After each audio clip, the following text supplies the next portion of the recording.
the first day of summer vacation in West Harlem. Our young scholars, Rose and Rodney, have worked hard in school all year, and now it's time to have fun. They would have no idea how much fun this summer would truly be. Rose, ask Mom if we can go to the movies today. I want to see the new Black Panther. Why do I have to ask? You're the one who loves movies. Oh, come on, sis. You know you're her favorite. Slow, ominous footsteps are heard coming closer down the hallway. Rodney stops jumping on the bed and grabs a book like his sister.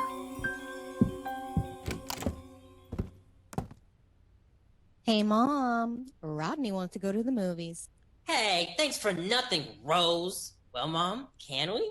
Mrs. Robinson is a kind woman with gentle spirit. It pains her to say no to her little Rodney, especially on the first day of summer vacation. Sorry, love. No movies today. Your dad and I need to go into the store, but we do have a special surprise for you. In comes Mr. Robinson, bold and strong, carrying the weight of the world in the treasure chest. He thumps it down on the ground. Here you go. The treasure chest is made of rich cedar wood with gold metal edges. On the top of the chest are 8 symbols: a rose, pyramid, oil droplet, saxophone, Sankofa bird, a triangle, and halo. What was in the treasure chest? This treasure chest belonged to your great-great-grandfather and has been in our family for over 100 years, maybe more. An old treasure chest? Come on, Dad. Is there an Xbox or a PlayStation inside or something? Rodney, it's history. It's our family legacy. What was our great-great-grandfather's name? Walter Anthony Robinson. He spent his life building universities and getting melanated scholars, like you, into college. After he retired, some say he traveled the world. Others say he spent all his time in this study with this treasure chest. Whoa, cool. Thanks, Dad. But why do you have to go into work today? Let someone else do it. It's our business, Rodney, the family business. And someday it will belong to you and your sister. We have to go, Queen. Kids, we love you. And Rodney, no movies and no dancing. Yes, sir. Rose and Rodney, curious about the treasure chest, kneel down to take a closer look and open the trunk. It's empty. Hold on. There's a message. Well, what's it say? Can't read cursive yet. This trunk is the sole property of Walter A. Robinson, or the descendants of. To activate this trunk, a person of royal blood must recite the Honorable Creed. I don't know, Rodney. This is a bit much. It's just an old chest. What are you afraid of? I'm not doing puzzles and worksheets all day, Rose. They gave us this thing, so let's use it. Rose takes a deep sigh and looks at her little brother's eager smile. Ugh. Okay. Read it aloud with me. I am the master of my mind. I am the keeper of my health. I am the master of time. I am the maker of wealth. As they finish the creed, the treasure chest begins to rumble and a magical whirlwind pulls them into the chest. Rodney, what did you do? We should have done puzzles! Rose and Rodney are swept and swirled into the magical treasure chest, disappearing from their quiet home in West Harlem. Rodney! They scream and bend their way through space and time, finally appearing in a strange land. Whoa! Is that gold? Rose, is this where the Wiz lives? You watch way too many movies, Rodney. You must be in. Look out! An old school Model T honks its way down the road, heading right towards Rose and Rodney. They are saved right in the nick of time by a brave young girl. What in the world were you two doing in the street? You almost got run over by Mr. Barry. He's the town pilot and owns most of the buses around here. He's got places to be. Rose and Rodney, still in shock, try to stand up again. Whoa, he's a pilot? He owns the bus system? Oh, yes, ma'am. Yes, sir. You must not be from around these parts. Rose and Rodney look at each other, guilty and confused. Well, welcome to Tulsa. Well, Greenwood, to be specific. My name is Mabel B Little. Mabel reaches out and gives Rose and Rodney each a firm greenwood handshake. Thanks for saving us. I'm Rose. This is my little brother, Rodney. Pleasure to meet you, Rose and Rodney. Now, first things first, we need to get you two into some new clothes. What year is it? You must have fell harder than I thought, Lil Rose. It's summer 1919, one of the hottest summers ever, says the ladies at the salon. We don't have any money. All right, don't you worry, Lil Rodney. I don't know about where you're from, but we take care of our own in Greenwood. Rose and Rodney get their new threads from 1919 and look right at home. With those new threads, you two look sharper than a steak knife. These look like old clothes to me. Rodney, don't be rude. Thanks, Mabel. I think we look classy. Madam CJ. Walking with sweet elegance, grace, and power is Madam C.J. Walker, the queen of hair and beauty. Sweet Mabel, are you on your way to the shop today? I could use some extra hands with Juneteenth next week. Juneteenth? Oh, it's one of the biggest celebrations of the year. You must not be from around here, baby. Yes, ma'am. Just showing these young folks around Greenwood. Madam C.J. gives Rose and Rodney a quick, judgmental look up and down. Well, bring your friends. They could use a haircut. They walk into the welcoming doors of the salon and are greeted with the warm cheers of mothers, aunts, grandmothers, and sisters of Greenwood. Look who I found giving a tour around Greenwood. Hey, Mabel. Rodney looks around, confused and frustrated. Hey, it's all girls in here. What about my hair? Come on, Lil Rodney. I'll take you across the street to the new state barbershop. Bye, Rodney. This time, without having to go through a magical portal, Rose and Rodney are transformed. Watch out now. Now, y'all look like you're from Greenwood. Rose and Rodney do a quick spin and dance. Let's see a movie. Rodney. Great idea, Rodney. I know just the place. Can I take them to Dreamland, Madam CJ? Madam C.J. reaches into her purse and hands Mabel some money. Go on now. Y'all go have fun. And Rose, you look absolutely beautiful. Hey, what about me? You look beautiful too, Rodney. Thank you, Madam CJ. Mabel and the beautiful Rose and Rodney run across the street to Williams' Dreamland Theater. Our group of adventurers make their way to the center of the theater, Rodney bursting with excitement. Rodney, not a word to Mom. My lips are sealed. This is the best day ever. Shh. The movie ends sooner than expected, and Rodney is upset. Oh man, that's it? The movie was only 20 minutes. This is one of the long ones. Most movies these days are 10 to 15 minutes. It takes a lot of money to make a motion picture, you know. Where are y'all from again?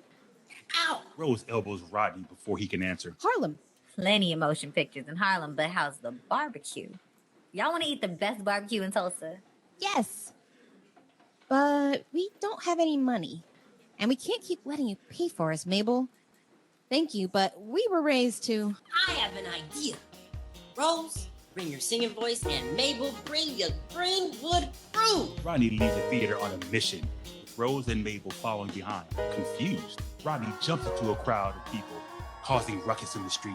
Rodney? Worried for her little brother, Rose follows Rodney into the crowd and on the other side sees the magical power of music. What's the plan, Rodney? Are you going to steal their music money? Of course not, sis. Remember, not a word to Mom. Rodney joins the musical magic with a tap dance number.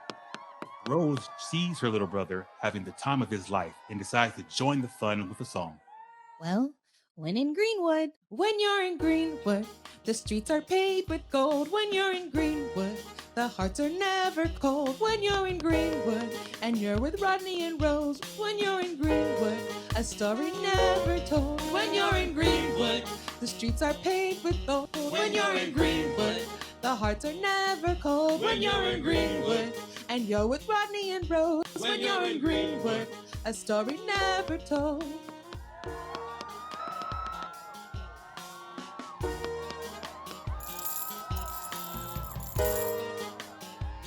Thanks for the jam session, young ones.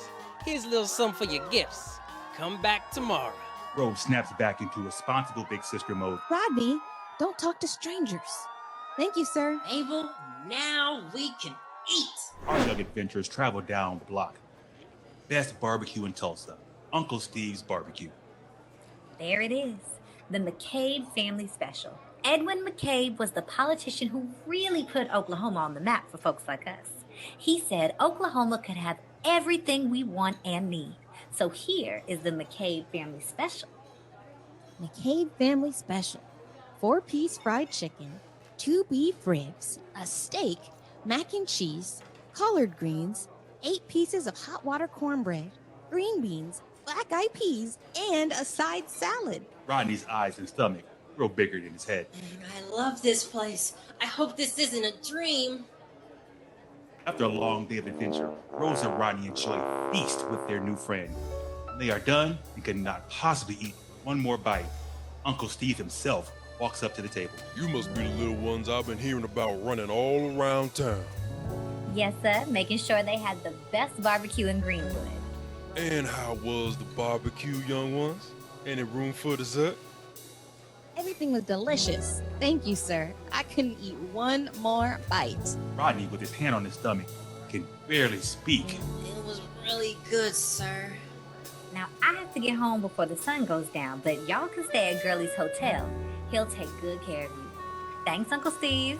My pleasure, little Mabel. You can come back and visit anytime now. They pay the check and roll out with a full stomach. Thank you. Rose, Rodney, and Mabel enter the luxurious lobby of the Girlie Hotel. Sparkling wood floors, a chandelier made of stars, and a grand staircase leading to the heavens. Wow. Does he really own this whole building? It's not about what you own.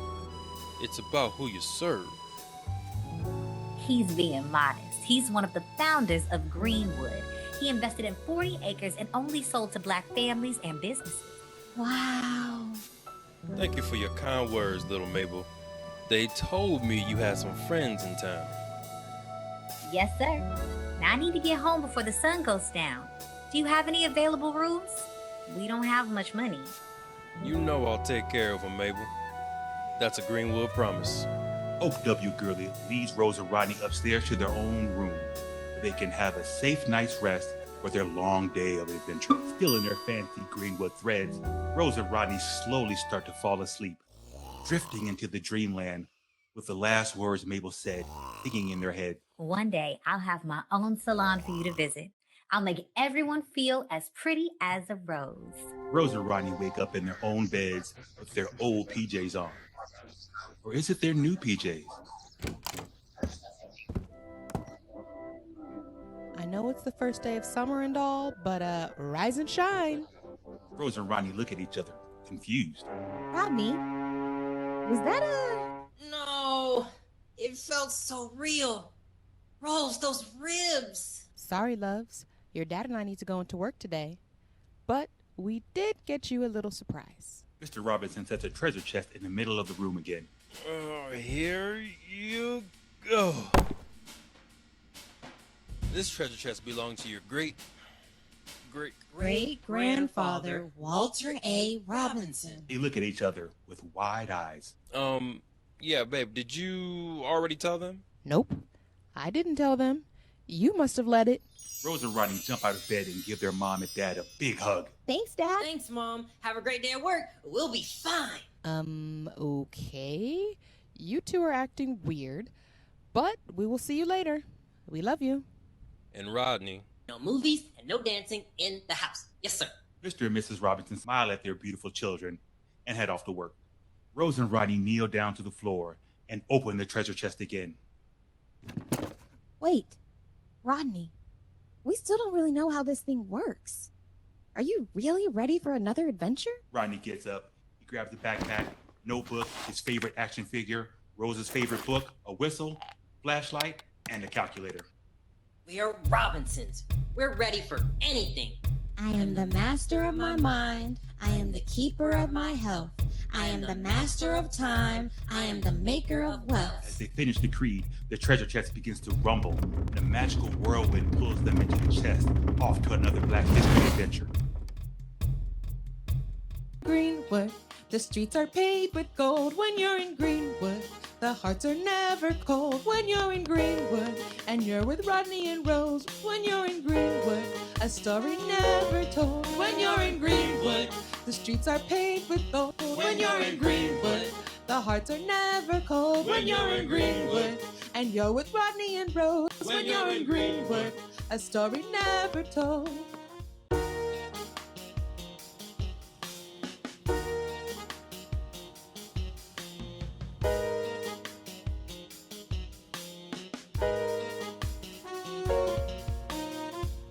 Greenwood. The streets are paved with gold when you're in Greenwood. The hearts are never cold when you're in Greenwood. And you're with Rodney and Rose when you're in Greenwood. A story never told when you're in Greenwood. The streets are paved with gold when you're in Greenwood. The hearts are never cold when you're in Greenwood. And you're with Rodney and Rose when you're in Greenwood. A story never told.